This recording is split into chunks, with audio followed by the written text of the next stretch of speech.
ভাই, দেশের মার্কেটে টেকনো তো খেলা ঘুরাই দিল। তারা বর্তমানে নিয়ে এসেছে নতুন ফোন টেকনো ক্যামন 50।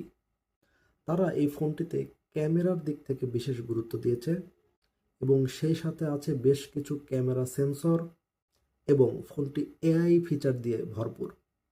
এই ফোনটির অপারেটিং সিস্টেম হচ্ছে হাইও 16।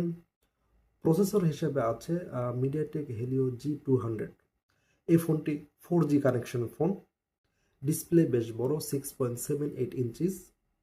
ফোনের ব্যাক ক্যামেরা দুইটা, 50 মেগাপিক্সেল এবং 8 মেগাপিক্সেল। সামনে আছে 32 মেগাপিক্সেলের একটি সেলফি ক্যামেরা। বাংলাদেশে এই মুহূর্তে দুইটা ভ্যারিয়েন্টে পাওয়া যাচ্ছে, 8/128 এবং 8/256 ভ্যারিয়েন্টের। এই ফোনে ব্যাটারি আছে 6500 mAh এর ব্যাটারি এবং কোম্পানি ক্লেম করছে যেটা 5 বছর স্থায়ী হবে। এর সাথে রয়েছে 45 ওয়াটের একটি চার্জার। তো সব